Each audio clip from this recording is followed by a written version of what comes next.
26 il əvvəl Azərbaycanın azadlığı üçün əllərindən gələni edənlər, əliyə alın, tankların qarşısına çıxıb canlarını qurban verən Azərbaycanlıların xatirəsi həm Azərbaycanın bölgələrində, həm də Azərbaycanın belə deyək, sərhədlərindən kənarda anılır. Məsələn, Amerika Birləşmiş Ştatlarında Azərbaycanlılar bir araya yığılıb və bu qurbanların xatirəsini anıblar.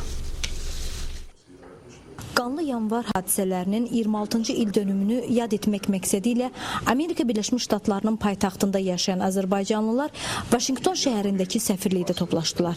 1990-cı ilin yanvarında Bakının küçə və meydanlarında lentə alınmış video kadrlar nümayiş olundu. Böyük şücaət göstərmiş 20 yanvar şəhidlərinin əziz xatirəsi minnətdarlıq hissi ilə yad olundu. Bugün bizə həm incidir, yəni o qədər itirdiyimiz adamları düşünəndə, həm də qürur duyuruq ki, belə bir insanların bize miras koyduğu bir devlette yaşayırıq. Ben bir Türk vatandaşı olarak Azerbaycan'da yaşanan bu vahim olaydan dolayı üzülüyorum. Azərbaycanın Birləşmiş Ştatlardakı səfiri Elin Süleymanov 26 il öncə cəryan etmiş həmin tarixi hadisələri həm də şahid olaraq xatırladı. 1990-cı ilin yanvarında Moskvada tələbə olan diplomat dedi ki, həmin gün ölkədən kənarda olan gənclər də qanlı hadisələri Moskva başda olmaqla müxtəlif ölkələrə yaymaq üçün fədakarlıq ediblər.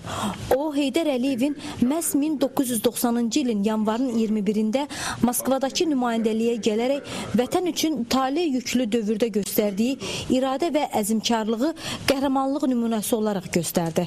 Səfir müstəqilliyin qorunmasında və ölkənin rifahı üçün soydaşlarımızı birgə səy göstərməyə səslədi.